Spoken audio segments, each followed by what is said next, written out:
cada uno siente en esa situación. Los sentidos pueden ser confusos. Por ejemplo, un día de verano, ustedes llegan a su hogar y van a notar que el agua que sale de la canilla, si abren la canilla, la van a sentir a una cierta temperatura, ¿sí? Y no lo van a sentir que está tan fría. Ahora bien, si supónganse ustedes que un día de invierno vienen con las manos, han tenido las manos a la intemperie, y vienen y hacen lo mismo, y ponen las manos bajo el agua de la canilla, ¿sí? El agua fría, por decirlo así. La sensación que ustedes van a tener es que ese agua no está tan fría. Con esto, lo que estoy haciendo es tratar de llevarlos a una situación. La situación es la siguiente. Esta sensación de calor o frío suele ser algo engañoso, ¿sí? Entonces, para referirnos a la temperatura de un cuerpo, ¿no? Necesitamos sí o sí buscar algún tipo de situación o algún tipo de fenómeno que nos permita obtener una medida cuantitativa de ese calor o de ese frío, ¿sí? Cuando nosotros estudiamos los gases, vamos a ver que la temperatura se relaciona con la energía cinética de las moléculas de un material. Si en el caso de un gas, con la energía cinética de la molécula del gas, o de un material, si estamos hablando de un objeto rígido. Entonces, cuando ustedes vieron energía, vieron el concepto de energía, ustedes vieron que existía una energía cinética y vieron que existía una energía potencial cuando vieron energía mecánica. Acá estamos sumando otro concepto que tiene que ver con la energía cinética de las moléculas y que es una forma de poder observar a la temperatura de las sustancias o de los cuerpos, ¿sí? Vamos a ver que temperatura y calor son dos cosas diferentes. Cuando hablamos de temperatura, hablamos de un estado de un cuerpo. Cuando hablamos de calor, hablamos de energía en tránsito, ¿sí? O sea que, en realidad, cuando estamos hablando de calor, es energía que fluye de un cuerpo a otro en virtud de una diferencia de temperatura. Si no existe diferencia de temperatura, no hay transferencia de calor, ¿sí? Eso se lo presento así, ya lo vamos a ir viendo un poquito más detallado. Bueno, entonces necesitamos, para hacer una medida de este fenómeno que estamos hablando de la temperatura, necesitamos algún tipo de parámetro, algún tipo de fenómeno, sustancia, que nos permita medir esta situación. Lo que se usa generalmente son diferentes tipos de objetos, por decirlo así, para la medición de la temperatura. Los termómetros que ustedes compran en la farmacia por uso doméstico, que ustedes vieron que ahora vienen todos digitales, esos termómetros utilizan como elemento para medir la temperatura el cambio de resistencia que se produce en un elemento semiconductor que está ahí en la puntita metálica del termómetro, ¿sí?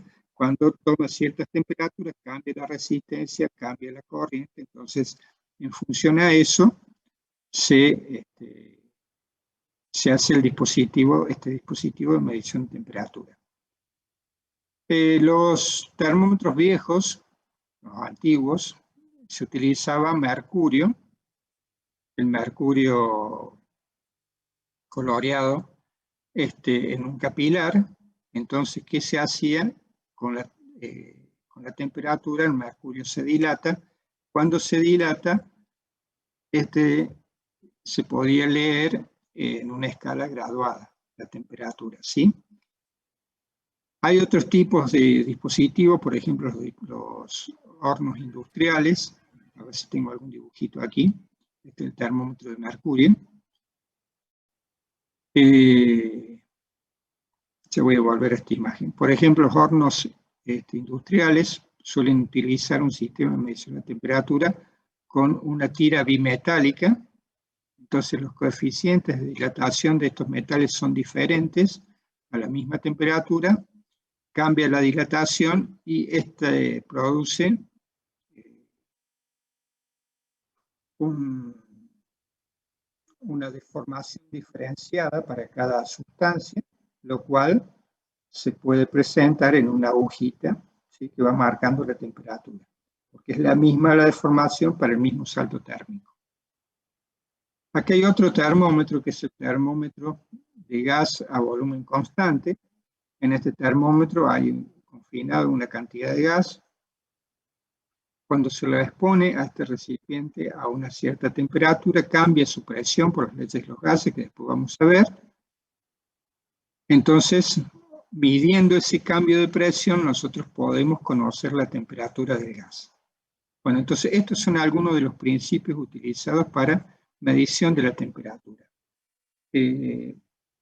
La sustancia que se usa para detectar la temperatura se llama sustancia termométrica, y la propiedad, esta sustancia tiene una propiedad termométrica, o sea, una propiedad que cambia con la temperatura, y lo cual nosotros podemos utilizar para medir la temperatura.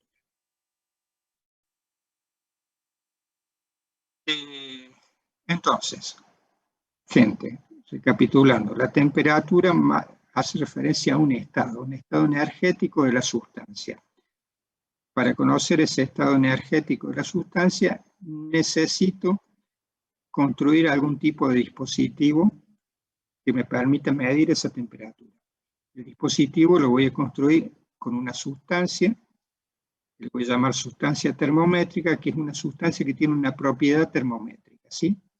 Entonces, en el caso del termómetro de mercurio, la propiedad sería la dilatación del mercurio con la temperatura. En el caso del semiconductor, sería el cambio de la resistencia con la temperatura. En el caso del termómetro de gas a volumen constante, sería la dilatación del gas con la temperatura, ¿sí? El cambio de volumen. El cambio de presión, no puede dilatarse, pero cambia la presión. Bueno, eso sería una parte de la medición de la temperatura. Vamos a hacer referencia ahora a otro ítem, que es el equilibrio térmico, ¿sí? Recién les comentaba que cuando hablamos de calor, estamos hablando de un flujo de energía en virtud de una diferencia de temperatura. Entonces, dos cuerpos están a diferentes temperaturas, se produce un intercambio de calor hasta que llegan a la misma temperatura. Ambos a la misma temperatura, y así cesa el flujo de calor. Entonces, a esto le vamos a llamar equilibrio térmico, ¿sí? Esta definición que está aquí ya la vamos a ver en el dibujito. Supóngase en el siguiente dibujo, ¿sí? El siguiente sistema. Aquí tenemos un sistema aislado. Esto de aquí afuera sería un aislante térmico para hacer referencia al tipo de sistema. Y dentro de sí tenemos tres sistemas: sistema A, sistema B y sistema C. El sistema A y el sistema B están separados por un aislante térmico, ¿sí? El sistema A y el sistema C están comunicados por un conductor térmico, estamos hablando. El sistema B y el sistema C también por un conductor térmico. Bueno, vamos a suponer que colocamos el sistema A de esta forma, con C, y B con C.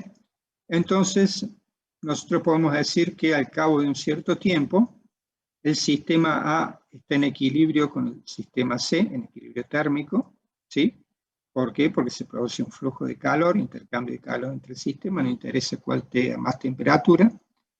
Se produce un intercambio de calor hasta que se llega al equilibrio térmico. Cuando hay equilibrio térmico, cesa el intercambio de calor. Lo mismo pasa con B y C, ¿sí? Bueno, ahora ¿qué hacemos? Cambiamos la configuración del sistema. Cuando cambiamos la configuración del sistema, colocamos un conductor entre A y B, conductor térmico, y aislamos térmicamente con C.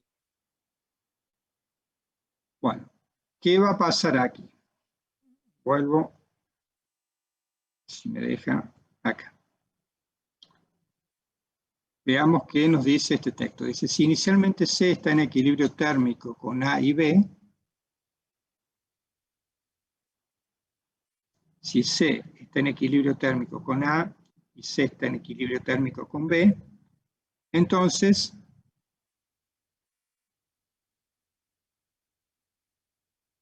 A y B están en equilibrio térmico entre sí. Este resultado se llama ley cero de la termodinámica. Dos sistemas están en equilibrio térmico si y solo si tienen la misma temperatura. Bueno, ¿qué queremos decir y qué queremos significar con esto?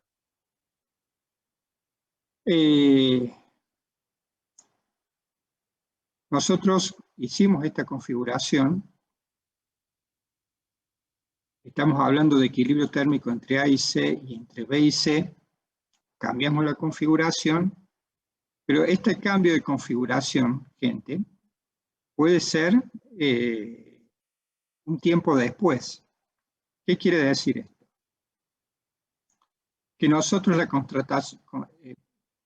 pudimos observar, constatar que A y C estaban en equilibrio térmico en un tiempo dado, y un tiempo después nosotros podemos decir que A y B están en equilibrio térmico entre sí. Es lo mismo que pasa con el termómetro. Ustedes, para medir la temperatura, cuando se mide la temperatura, previamente ese termómetro, para calibrarlo, estuvo en equilibrio térmico con una sustancia con el cual se definió cuál era el 0 grado y cuál eran los 100 grados. Por ejemplo, el termómetro se lo colocó en equilibrio térmico con una mezcla de agua y hielo, entonces se lo deja un rato, llega al equilibrio térmico, cesa el intercambio de calor entre el medio y el termómetro. De acuerdo a la propiedad termométrica, el tipo de termómetro que sea, se hace una marquita. Para la propiedad termométrica, por ejemplo, el cambio del volumen del termómetro de mercurio, se le hace una rayita, sería en 0 grados. Se hace hervir agua a una presión normal,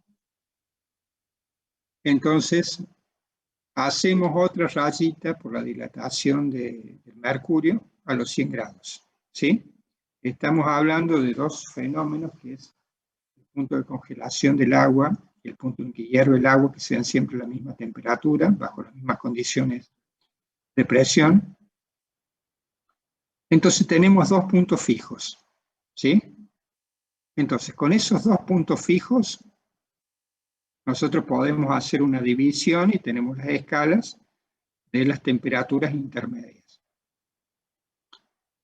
¿Dónde entraría la ley cero de la termodinámica? Que ustedes están poniendo en equilibrio térmico A y C en una instancia dada, cuando ustedes calibran el termómetro, ¿sí? Entonces, cuando ustedes hacen la medición, ¿qué pasa? Ustedes están diciendo que, por ejemplo, que el sistema A y el sistema B están en equilibrio térmico, porque están midiendo, otro día están midiendo la mezcla de agua y hielo, ¿sí? Y están midiendo la temperatura, y esa temperatura que ustedes están midiendo a través del cambio en la propiedad termométrica del termómetro, les va a dar que está en equilibrio térmico con las rayitas, pero en realidad eso estaba contrastado con el primer experimento que ustedes hicieron. ¿Sí? Entonces, ¿qué quiere decir? Que yo puedo hablar de equilibrio térmico de dos sistemas de un tercer sistema sin necesidad de que conozca la temperatura en ese momento. ¿Sí? Acá el sistema A y el sistema B están en equilibrio térmico con el sistema C. ¿sí? Siendo que el sistema C está aislado. Esto puede ser, ves que esté aislado, puede ser que se dé en otro tiempo, en otro momento. ¿Mm? Bueno, entonces a eso hace referencia la ley cero de la termodinámica, ¿sí?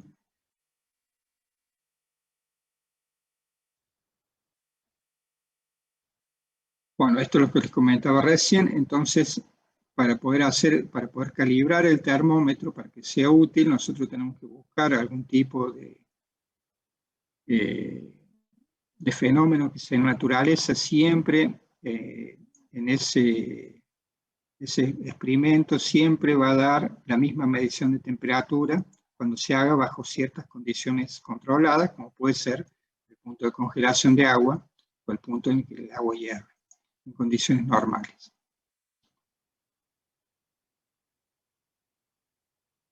Bueno, hay diferentes tipos de escalas. Tenemos la escala Celsius, que la escala Celsius toma como base, como lo dijimos recién, el punto de congelación del agua y el punto de ebullición como 0 grados y 100 grados. Tenemos la escala Fahrenheit, que toma el punto de congelación del agua en 32 grados Fahrenheit y el punto de ebullición a 212 grados Fahrenheit, ¿sí? Haciendo una separación de 180 grados entre estos dos puntos fijos. Y obviamente tenemos que hacer una escala, tenemos que buscar la escala en la cual nos permite, la ecuación que nos permite convertir la temperatura medida en un sistema y pasarlo a otra, ¿sí? Entonces, si medimos en Celsius, la ecuación que me va a permitir convertir va a ser 9/5 de la temperatura en Celsius más 32, es la temperatura en Fahrenheit, ¿sí? Esto es conversión de unidades.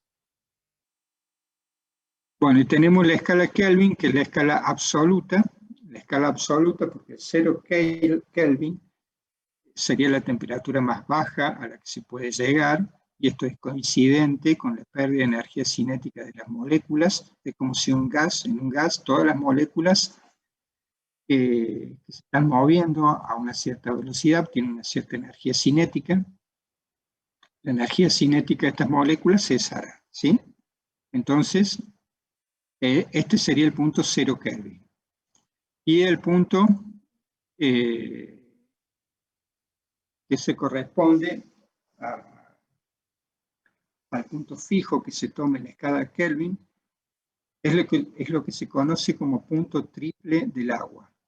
Existe un punto triple del agua en el cual coexiste la misma en su estado de hielo, sólido, líquido y gaseoso, o sea, tenemos un recipiente a una cierta presión y en esa presión hay una cierta masa de gas, de vapor, una cierta masa de hielo y una cierta masa de agua líquida, y no tenemos intercambio de calor entre las sustancias, ¿sí? Entonces la masa de hielo conserva la misma cantidad, al igual que la masa de agua, y al igual que la masa de vapor. Bueno, este punto es un punto fijo. Y este punto nos sirve para calibrar este termómetro de gas. ¿Qué propiedad tiene? Que si nosotros utilizamos cualquier tipo de gas para hacer este experimento, ¿sí? Aquí se está midiendo la presión en función de la temperatura. ¿Qué va a pasar? Pueden tener diferentes pendientes porque la presión a la misma temperatura puede ser diferente dependiendo del tipo de gas, pero lo que tienen en común es que todas convergen en un mismo punto si hacemos la proyección de esas rectas, que es menos 273,15, que sería el grado Celsius, que sería los 0 Kelvin, ¿sí? Que sería la temperatura mínima para que se pueda llegar.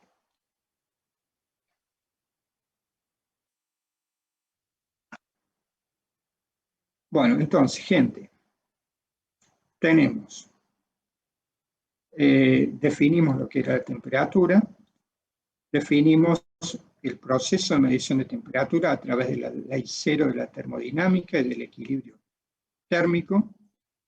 Definimos el proceso que hace falta una sustancia termométrica con una propiedad termométrica, que es el cambio de esta propiedad termométrica, es lo que vamos a medir para medir la temperatura. Hablamos de puntos fijos. Los puntos fijos los logramos conociendo alguna propiedad de alguna sustancia, que se repite esa propiedad siempre a la misma temperatura. Se repite esa propiedad, que quiere decir que a esa temperatura, por ejemplo, el mercurio tiene la misma dilatación térmica.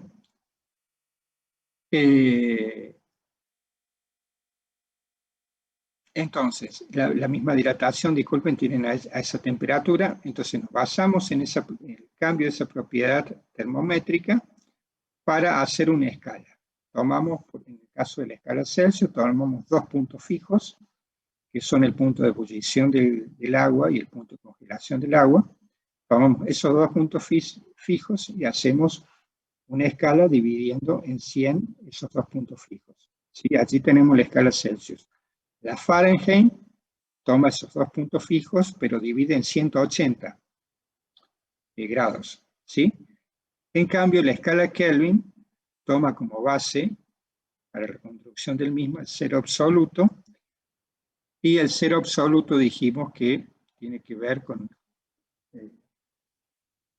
las moléculas. Si vemos a la temperatura como una medida de la energía cinética de las moléculas, cuando estas moléculas pierden su energía cinética, hipotéticamente en el 0 Kelvin, esas moléculas no tendrían energía cinética, ¿sí? Como es muy difícil llegar a esa temperatura, ¿qué hacemos? Tomamos diferentes tipos de gases, los confinamos dentro de este termómetro, ¿sí?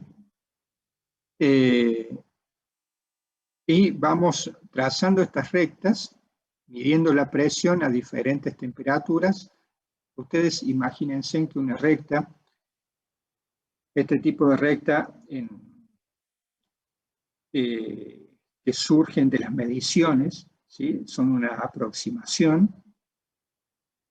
Entonces medimos un punto, vamos midiendo diferentes puntos y después cuando unimos los puntos con una función, en este caso da una recta, en el punto donde donde convergen las rectas para los diferentes gases, allí tengo el cero absoluto, ¿sí? El punto fijo para calibrar el termómetro para todos los gases sería el punto triple del agua, ¿sí? Que sería a 0 grados Celsius aproximadamente, 273,15 Kelvin. Este sería el punto fijo utilizado para calibrar este termómetro. La ecuación, a ver si está aquí.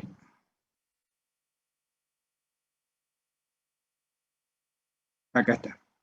Entonces, cuando utilizamos el termómetro de gas, tenemos la temperatura del punto triple, 273,16 Kelvin, por la presión que estoy midiendo sobre la presión del punto triple. Entonces, de esta manera, ustedes pueden determinar la temperatura de cualquier medición que hagan con el termómetro de gas. ¿Cuáles son las complicaciones que tienen este tipo de termómetro? Por la construcción, si ustedes se fijan, tienen que lograr un equilibrio térmico entre el recipiente donde está el gas, digamos, está contenido el gas, tiene que estar en equilibrio térmico con el medio, ¿sí? Digamos, esa es la única dificultad que tiene. Este es un manómetro para medir la presión. Entonces, ustedes miden la presión aquí, se van a la ecuación y con la ecuación pueden obtener la temperatura. Si ustedes se fijan en esta ecuación, se lo vamos a ver más adelante, la presión del punto triple, toda esta ecuación está basada en las leyes, en la ecuación de estado del gas ideal, ¿sí? Por esa ecuación de estado podemos determinar esta presión del punto triple.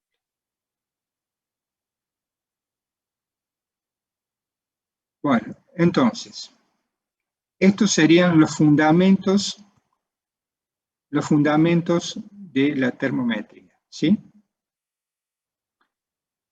Tenemos 3 escalas básicas: la escala para medir temperatura, la escala Celsius, la escala Kelvin y la escala Fahrenheit. Aquí, corro para un costado. Bueno, aquí hay una tablita que nos permite ver para un mismo salto térmico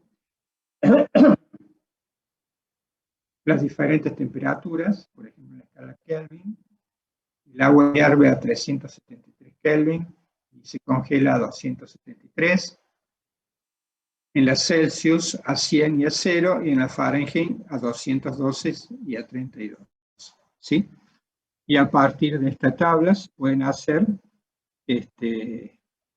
la conversión de las escalas. Si ustedes miden una temperatura en una escala termométrica, la pueden convertir a otra escala. Eso lo pueden ver en práctico, ¿sí? Después el profe del práctico les va a dar las ecuaciones para que ustedes puedan hacer la conversión. Si bien aquí están presentadas, pero la van a ver más detalladas, ¿sí? Ecuación entre la temperatura en Kelvin, la temperatura en Celsius va a 273,15, y la otra ecuación, temperatura en Fahrenheit, 9/5, temperatura en Celsius más 32 grados Fahrenheit. Bueno, con esas ecuaciones bases, ustedes pueden hacer cualquier conversión de unidades. Bueno, gente, entonces, esto es en relación a la temperatura y a la medición de temperatura, ¿sí?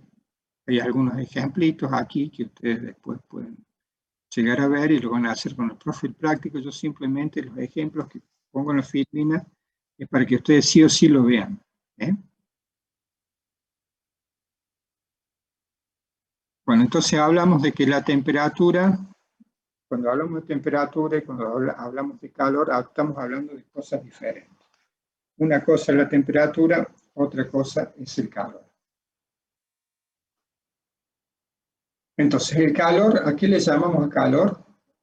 El calor le vamos a llamar a un flujo de energía que se da entre dos sistemas, entre dos cuerpos, en virtud de una diferencia de temperatura.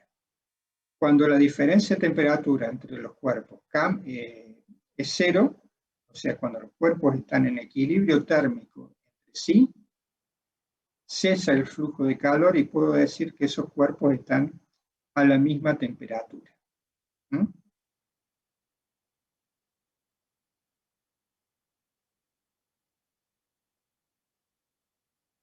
Bien, si estamos hablando de que el calor es una energía en tránsito, ¿sí? Tiene que tener su equivalente con la energía mecánica. Quien hizo el experimento y lo demostró fue Sir James Joule, que construyó una máquina similar al esquema este que está mostrado aquí, en el cual tenemos una polea. Fíjense, por la polea pasa un hilo, tenemos una pesa colgada. Esta pesa puede mover otra polea, donde tenemos el hilo arrollado, y esto está solidario a un sistema de paletas que se mueve en un líquido. Esto está aislado térmicamente. Aquí hay un termómetro para medir la temperatura, de tal manera que cuando se suelta la pesa, ¿qué ocurre? Se produce una transferencia de energía potencial gravitatoria, en este caso, se convierte en energía cinética, pero una parte de esa energía hace que se eleve la temperatura del líquido, del sistema este que tenemos aquí. Entonces, si el sistema fuera, si consideramos el sistema conservativo, tendríamos que, si esto se mueve libremente, ¿qué va a pasar? La pérdida de energía potencial se traduce en incremento de energía cinética del sistema, pero aquí tengo que considerar también el incremento de la energía interna de este líquido, o sea, aumenta su temperatura. Entonces, estamos estableciendo una relación entre la energía mecánica y la energía, por decirlo así, calorífica. El mismo salto térmico lo puedo hacer incorporando calor a la masa de agua. ¿Sí? Colocamos la pava, por ejemplo, en el fuego, le estamos transfiriendo calor, la llama está a una temperatura mayor que el agua, se produce un flujo de calor y aumenta la temperatura del agua. Entonces, estamos viendo dos formas de levantar la temperatura. O haciendo un trabajo mecánico, el trabajo mecánico que realizan las paletas al mover las moléculas de agua, o bien incorporando calor por diferencia de temperatura. Entonces, para medir la unidad que vamos a utilizar para medir el intercambio de calor se llama caloría y se define como la cantidad de calor necesaria para elevar la temperatura de 1 gramo de agua desde 14,15 a 15,15 grados Celsius. Se toma en este intervalo de tiempo porque lo que nosotros estamos haciendo aquí, de cierta forma, es hacer un estudio macroscópico de las propiedades térmicas de la materia, ¿sí? No estamos haciendo un estudio microscópico. Y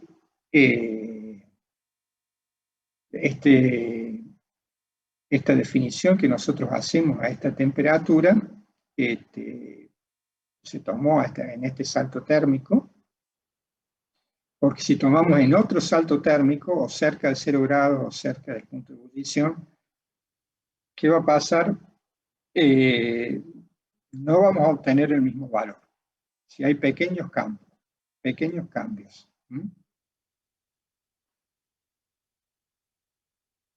Bueno, entonces, desde el punto de vista de la equivalencia mecánica, ¿sí?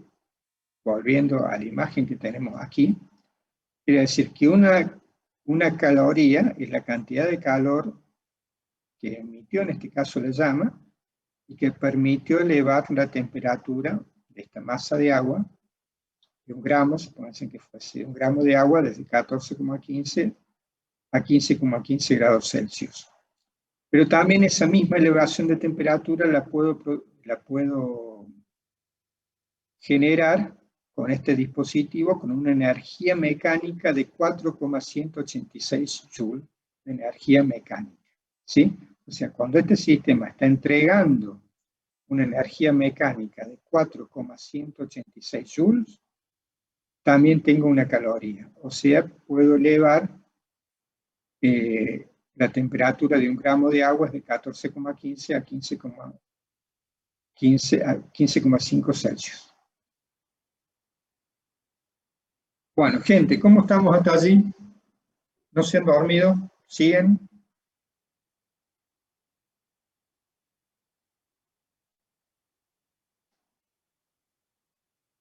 ¿Se va entendiendo?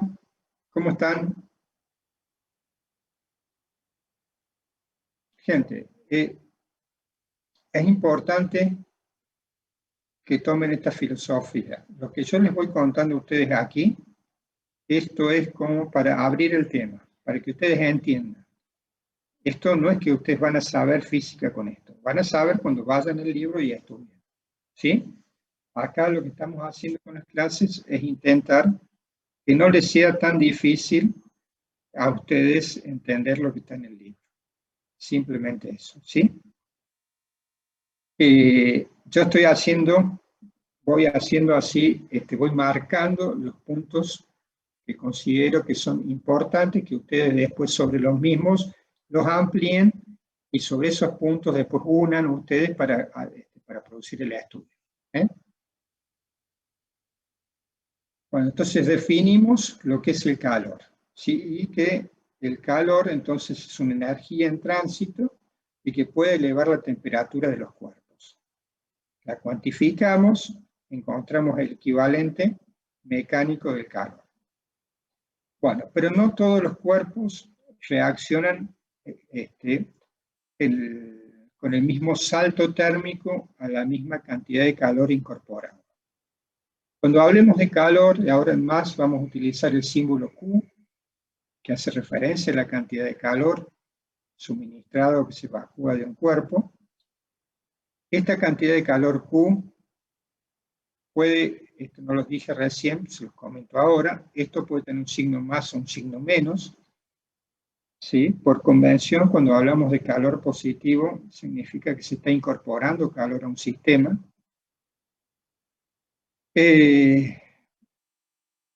Entonces, esa cantidad de calor Q va a producir un salto térmico en el sistema dependiendo que la masa y otra propiedad que vamos a definir que se simboliza con la letra C, que se conoce como calor específico, que es una propiedad de cada sustancia. Entonces, llevémoslo a un ejemplo concreto, simple. ¿Sí? Incorporamos la misma cantidad de calor a dos sustancias diferentes, a la misma masa de dos sustancias diferentes. ¿Sí? Una puede ser agua y otra puede ser cualquier tipo de sustancia, aceite, por decir, otro tipo de sustancia. ¿Qué va a pasar? Cuando incorporamos la misma cantidad de calor, el salto térmico experimentado por las diferentes sustancias va a ser diferente. ¿Sí? Para la misma cantidad de calor. Entonces, eso depende de este parámetro que se llama calor específico de las sustancias. En términos diferenciales, y como dijimos que la respuesta al salto térmico también dependía de la zona donde se encuentra donde se encuentra respecto de los puntos fijos la sustancia. Podemos plantearlo en términos diferenciales como una pequeña cantidad de calor, diferencial de calor va a ser igual a masa por el calor específico por el diferencial de temperatura. Y queda definido lo que es el calor específico como 1 sobre la masa por la diferencial de Q sobre diferencial de T. Quiere decir que conociendo la cantidad de calor que incorporamos a una masa, midiendo el salto térmico podemos conocer el calor específico. Aquí hay una imagen de cómo va cambiando el calor específico con la temperatura para una muestra de agua. El calor específico del agua, ustedes lo pueden observar y lo van a utilizar este valor en la práctica, 1 caloría por gramo sobre grados Celsius. ¿Bien? O bien 4.190 joules sobre kilogramos Kelvin. Son las dos formas que pueden encontrar ustedes presentados el calor específico. Bueno, decidí aquí utilizar un ejemplo para poner en evidencia esta situación que tiene que ver con ingeniería. El ejemplo es un circuito sobrecalentado, se está diseñando un elemento de circuito electrónico hecho con 23 miligramos de silicio. La corriente que pasa por él agrega energía a razón de 7,4 milivatios, o sea, 7,4 por 10 a la menos 3 joules por segundo. Si el diseño no contempla la eliminación de calor del elemento, ¿con qué rapidez aumenta su temperatura? Bueno, nos da ahí el calor específico del silicio. 705 joules sobre kilogramos Kelvin. Nos vamos a la ecuación de calorimetría. Si queremos obtener el salto térmico, determinamos la cantidad de calor que se está incorporando, ¿sí? Dividido la masa y el calor específico.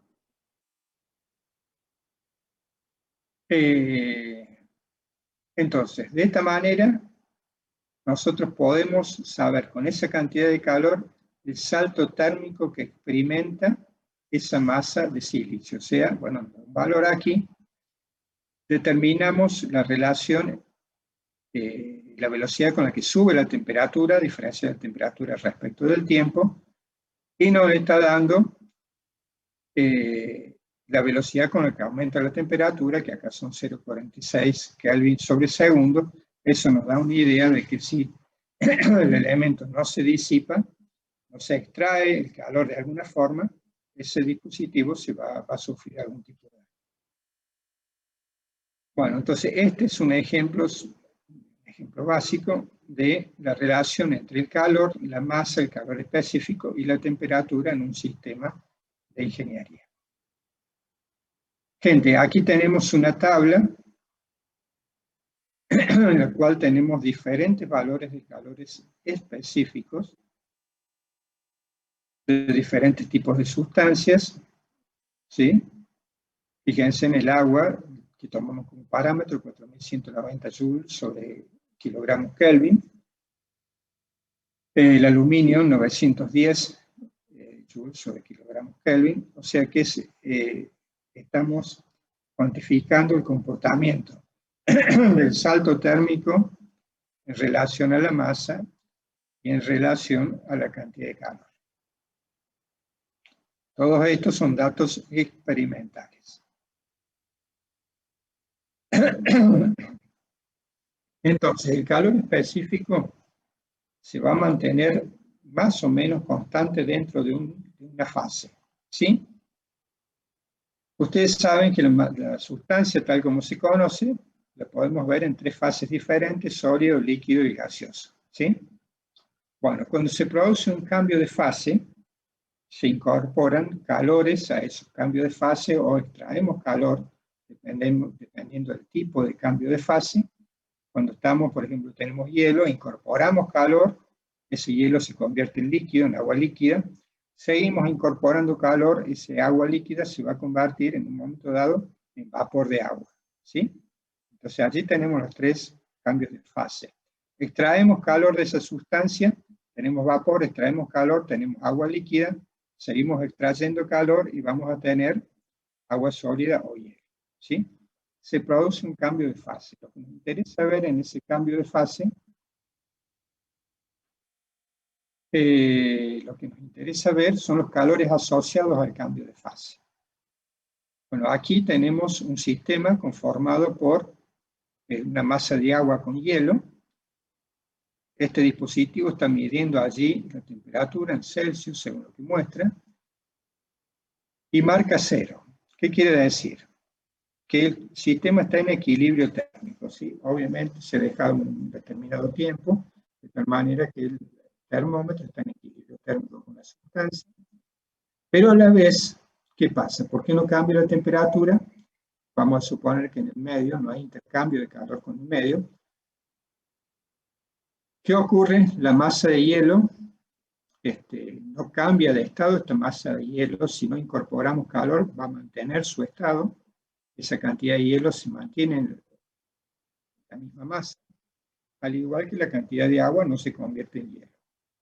Si quisiéramos provocar un cambio, ¿qué podríamos hacer? Incorporamos calor. Cuando incorporamos calor, ¿qué va a pasar? Esto va a seguir mientras exista hielo y agua. Esto va a seguir marcando 0 grados hasta que se convierte todo en agua. O sea que si acá ponemos una llama, por ejemplo, incorporamos calor o con algún otro dispositivo, una resistencia, un calentador, eso por inmersión incorporamos calor, ¿qué va a pasar? Se va a derretir el hielo, si lo vamos haciendo muy despacito, ¿sí? De tal manera que se mantenga el equilibrio térmico en todo el sistema, y esto va a marcar 0 grados.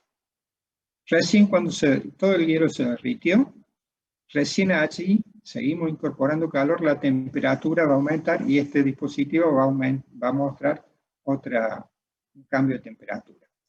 Si hacemos el proceso inverso, y sacamos calor, se lo llevamos al freezer, y le empezamos a sacar calor, ¿qué va a pasar? Si también hacemos un experimento controlado de tal manera de ir sacando muy poquito calor a la vez, cosa que se mantenga el equilibrio térmico del sistema, Vamos a tener zonas que se van a ir convirtiendo en hielo, zonas de agua que se van convirtiendo en hielo, pero permanece la temperatura en 0 grados. Bueno, entonces, de aquí lo que podemos decir es que durante el cambio de fase, ya sea esta situación, cuando pasamos del sólido al líquido, cuando pasamos del líquido gaseoso, esta situación se cumple para todas las sustancias y la temperatura durante el cambio de fase permanece constante. ¿Qué nos interesa conocer? Nos interesa conocer el calor en juego durante el cambio de estado. Ese calor en juego lo vamos a simbolizar con la letra L. Quiere decir que para un cambio de fase, la cantidad de calor que necesitamos incorporar o extraer va a ser igual a la masa que queremos producir el cambio de fase, multiplicado por L, que se llama calor latente. Si es LF, se llama calor latente de fusión, o si es LB, calor latente de vaporización. Cada uno tiene un valor y es diferente para cada sustancia.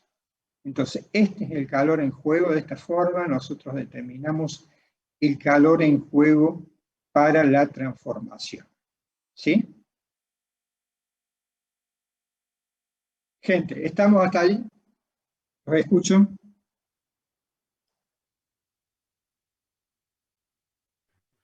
Sí, profe. ¿Sí? ¿Se entiende?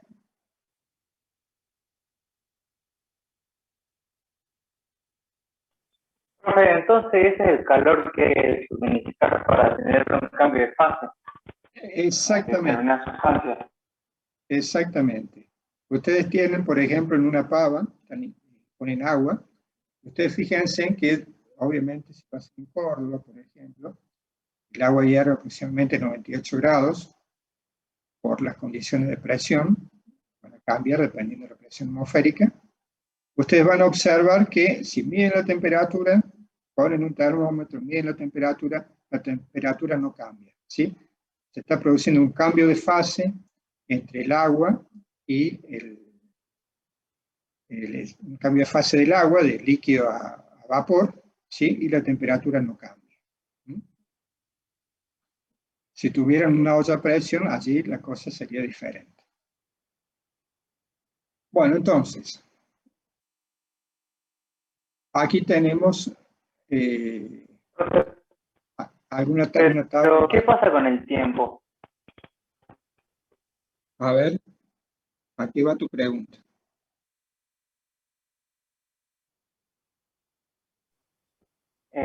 Digamos, acá nos dice que hay que sentir cierta cantidad de energía para generar un cambio de fase, pero durante eso, ¿en cuánto tiempo se produce?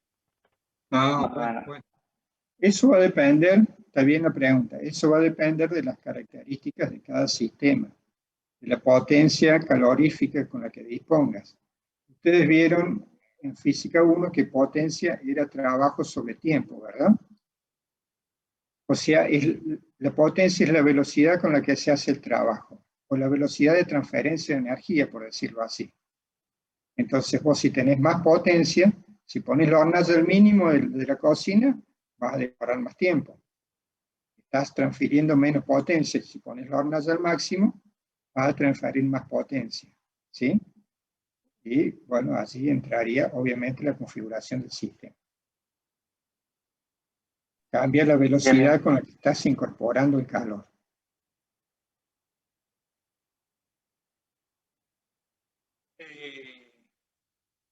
Aquí tienen una tabla con calores de fusión y de vaporización para diferentes tipos de sustancias. Nosotros vamos a usar bastante el agua. Fíjense en la temperatura y el punto de fusión. Estamos hablando de 273,15, el punto de fusión, y el calor de fusión 334 por 10 a la 3, estos son joules sobre kilogramos, es unidad. Y tenemos el punto de ebullición a 100 grados y 2256 por 10 a la 3 Estos son joules sobre kilogramos, ¿sí? La cantidad de calor que se necesita incorporar o extraer para producir el cambio de fase.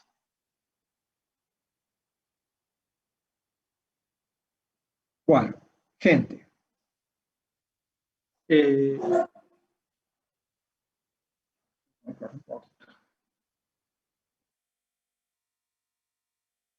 Cálculos de los calores en juegos y los saltos térmicos. Esto sería el principio de la calorimetría. Se conoce como principio de mezclas. Entonces, se tiene un sistema termodinámico, ¿sí? Un sistema termodinámico, supongan ustedes, seguramente en el laboratorio, este año que se va a hacer virtual, les van a mostrar un dispositivo que se llama calorímetro de mezclas, que es un dispositivo adiabático, un termo, por decirlo así, en el cual se coloca una masa conocida de agua. Como el termo impide la transferencia de calor con el medio, ¿sí? el agua y la parte interior del termo van a permanecer en equilibrio térmico, ¿sí? Si el termo es muy bueno, la temperatura casi no cambia. Ese sería, por ejemplo, un sistema termodinámico, un sistema aislado, térmicamente aislado, con una masa de agua, una masa de, parece que el interior del termo sea de vidrio, una masa de vidrio. Bueno, en un momento dado, ustedes deciden incorporar una cantidad de calor a ese sistema termodinámico. Por ejemplo, vienen con una pesita, colocan la pesita dentro del sistema termodinámico. ¿Qué va a pasar?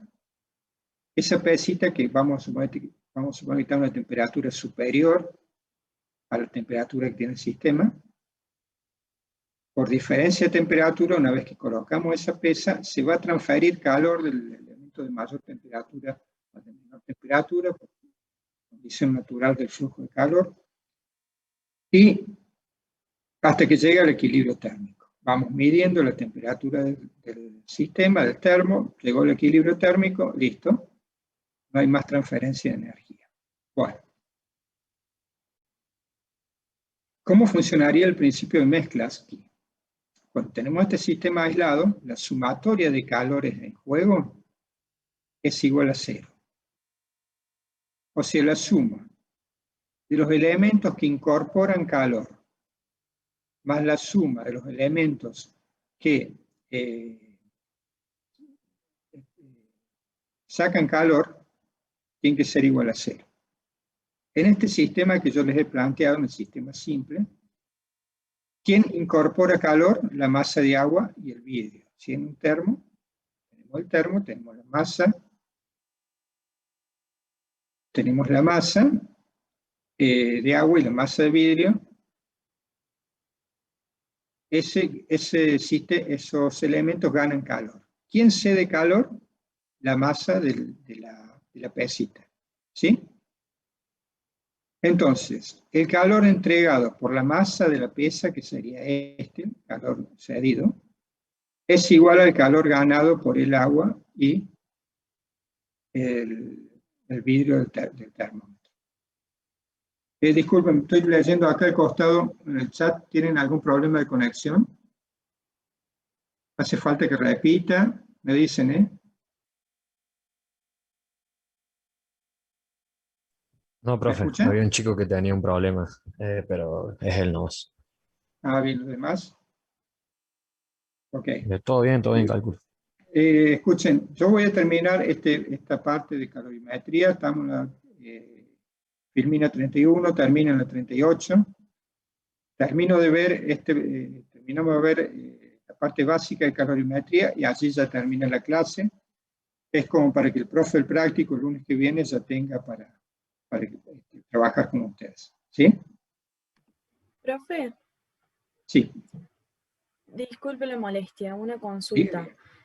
¿Estas filminas las va a poner en autogestión o en algún aula virtual? En el aula virtual. Ustedes están inscriptos al aula virtual. Ya cuando se descongestione un poco el tránsito, el primer día, Ustedes vayan entrando al aula virtual, que ahí va a estar esta filma. ¿Sí? Perfecto, gracias.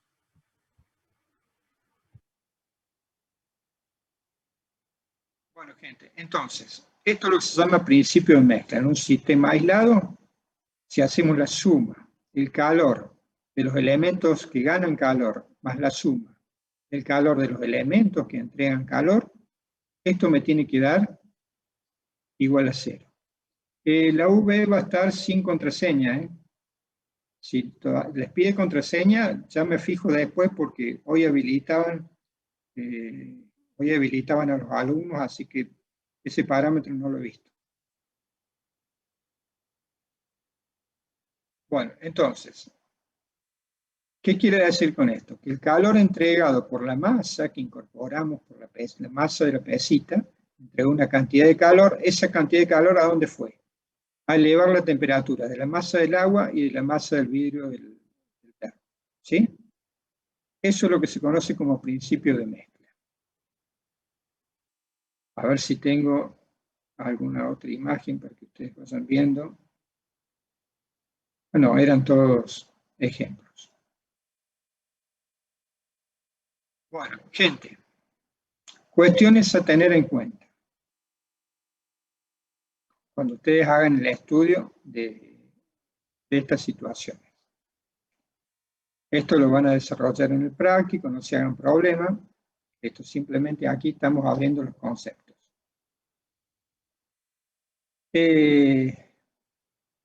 ¿Para qué sirve todo esto? Nosotros aquí estamos estudiando la relación entre el salto térmico que experimenta un sistema termodinámico en relación con los calores en juego, ¿sí? Con los calores en juego quiere decir cuando estamos mezclando, estamos incorporando calor a un sistema, estamos extrayendo calor, necesitamos saber con certeza el salto térmico que experimenta ese sistema, ¿sí? Entonces para eso se utiliza este principio de mezcla. Lo vamos a ver en un ejemplo. Por ejemplo, cambio de temperatura sin cambio de fase. Dice, un campista vierte 0,3 kilogramos de café, inicialmente en una olla, a 70 grados Celsius, en una taza de aluminio a 0,120 kilogramos, que inicialmente está a 20 grados Celsius. Pregunta cuál es la temperatura de equilibrio. Supóngase que el café tiene el mismo calor específico que el agua y que no intercambie calor con el entorno. A ver si están las ecuaciones. Acá están. Fíjense en lo que les decía recién del principio de mezcla, ¿sí? QC más QA. Gente, ¿quién cede calor en este sistema? Tenemos café, una cantidad de café que se está incorporando a una taza. Nuestro sistema estaría conformado por la taza, que está a una temperatura ambiente, y por el café, la masa de café que se incorpora a esa taza. Entonces, QC en este caso sería el calor cedido. Y QA del aluminio, pues está a más baja temperatura, es quien gana calor. Pero la suma de estos dos calores me tiene que dar igual a 0, por principio de mezcla. ¿De qué forma determino el calor cedido por el café? Masa del café, calor específico del café, por el salto térmico, ¿sí? Que experimenta la masa del café, más masa del aluminio por calor específico del aluminio, por el salto térmico que experimenta el aluminio, ¿sí? Entonces, el salto térmico que experimenta el café va a ser la temperatura del café, la temperatura de equilibrio, disculpen, esta es temperatura de equilibrio, menos la temperatura inicial del café. En el caso del aluminio, el salto térmico va a ser siempre final menos inicial, temperatura de equilibrio menos temperatura inicial del aluminio, ¿sí? ¿Qué va a pasar con estos términos? Como el café pierde calor, la temperatura inicial del café es mayor que la temperatura de equilibrio, que pierde calor, la masa de café, este término va a dar negativo, ¿sí? Y este término va a dar positivo porque la temperatura de equilibrio es mayor que la temperatura inicial del aluminio. Se elevó la temperatura de la taza. Entonces, cuando hacen los pasajes de término y despejan T, esto les va a quedar a esta temperatura. ¿Sí? La temperatura de equilibrio, 66 grados. Bueno, aquí este es un ejemplo básico de calorimetría sin tener en cuenta los calores en juego, los calores de transformación, o sea, los calores de cambio de fase. Y aquí se aplicó el principio de mezcla. Fíjense, se arma la ecuación de calorimetría siempre partiendo del principio de mezcla. O sea, la suma de los calores es igual a 0. Bueno, ¿qué pasa cuando tenemos cambios de temperatura como de fase? Un vaso de 0,25 kilogramos de agua cola, constituido sobre todo por agua, inicialmente a 25 grados Celsius. ¿Cuánto hielo? Inicialmente a menos 20 grados Celsius se debe agregar para obtener una temperatura final de 0 grados con todo el hielo derretido. Desprecie la capacidad calorífica del vidrio. Bueno, vamos a ver este ejemplo. Partimos del principio de mezcla, o sea, la sumatoria de calores tiene que ser igual a 0. Identificamos quién cede calor y quién gana calor. Me gustaría tratar de que piensen un poquito ustedes. En este caso, ¿quién cede calor? ¿Qué les parece? El sistema está conformado por una gaseosa y por hielo.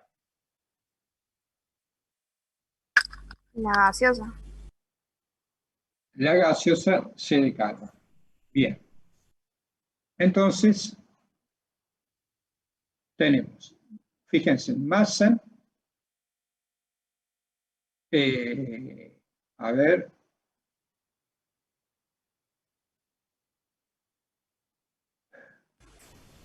M1, a ver qué nomenclatura estoy usando acá. Bueno, esto es el hielo, ¿sí? M1 es la masa del hielo. Fíjense, está considerando el LF, el calor de fusión. Masa por el calor de fusión, este va a ser el calor en juego durante la transformación. Masa 1 por calor específico 1 por delta T1, este es el calor en juego de la masa de hielo que estaba a menos 20 grados hasta los 0 grados. ¿Sí? Y este es la masa, el calor en juego, todo esto es el calor en juego ¿de qué? De la gaseosa, ¿sí? Masa de la gaseosa por calor específico de la gaseosa por el salto térmico. Entonces, este salto térmico es de la temperatura que tenía la gaseosa a los 0 grados, que es la temperatura de equilibrio del sistema, que se la está dando. Este calor cedido por la gaseosa tiene que ser igual al calor que incorporó la masa de hielo desde los menos 20 hasta los 0 grados, y el calor que incorporó la masa de hielo para producir el cambio de fase. ¿Sí? Ni más ni menos que la aplicación del principio de mezcla. UC más Q1 más Q2. Bueno, y de aquí se despeja lo que haga falta. Gente, lo que estoy queriendo significar con esto es que sea la situación que sea, ustedes reconocen los calores en juegos y aplican el principio de mezcla.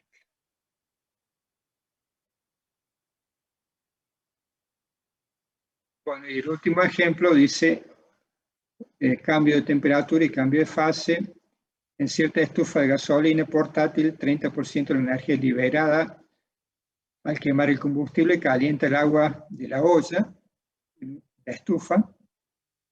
Si calentamos 1 litro de agua de 20 a 100 grados y evaporamos 0,25 kilogramos de ella, con lo cuánta gasolina habremos quemado en el proceso.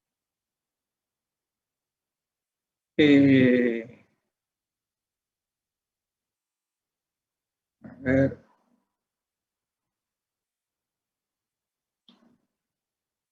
Si te completo este.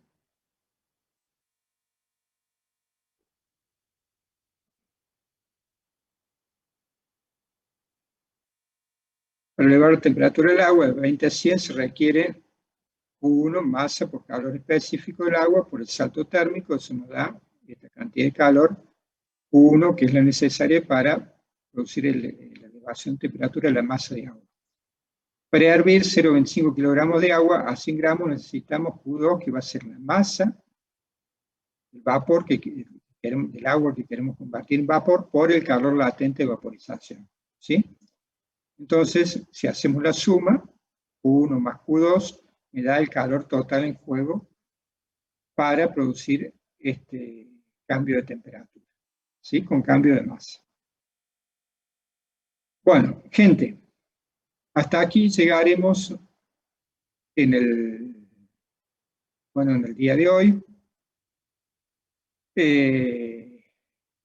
Ya saben, esta sería toda la clase. La semana que viene, entonces, a las 8 empieza el profe del práctico, ingeniero Pavón. Yo voy a empezar 10 menos cuarto aproximadamente. Voy a dejar un link fijo como recurrente, o sea que siempre va a ser el mismo link para ingresar a las clases, así no hay problema. El link va a estar en la UV. También lo voy a publicar en autogestión por cualquier inconveniente que haya, pero el link va a ser siempre el mismo, ¿sí? Las filminas, apenas se descongestione el aula virtual, lo que vimos hoy va a estar ahí en la UV. Traten de buscar el libro, ¿sí? Que están en PDF dando vueltas, ustedes verán cómo hacen.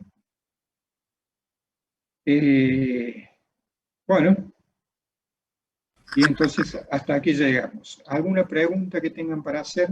Yo, profe, tengo una pregunta. Diga. ¿Por qué la sustancia que cede el calor es negativo? Porque yo tenía entendido que si se incorpora calor al sistema era positivo. Eso no entendí. A ver. Aquí. Cuando haces, por ejemplo, en estos casos, cuando determinas el salto térmico, ¿sí? Sí. Suponte, temperatura de equilibrio menos temperatura inicial. La temperatura inicial del hielo es negativa, por lo tanto este término te va a dar positivo, ¿verdad? ¿Estamos hasta ahí? Sí. Bueno, entonces, ¿qué está pasando? El hielo está absorbiendo calor. Bien. ¿Me sigue la idea? Si el hielo absorbe calor, está dando el término este como positivo. Igual que el calor latente de fusión. Claro, por ese término cambia, digamos. Claro, te cambia justamente por esto, y aquí el calor latente de fusión se toma también positivo, pues se está incorporando calor al hielo. Ok, gracias. Sí, sí. Bueno, gente, como yo les decía, los títulos que yo les voy dando en la filmina están tomados como base del Csikszentmihalyi, pero todos los libros sirven, ¿sí? ¿Por qué aparece el término de calor latente de fusión si hay que llevar el 0 grados centígrados?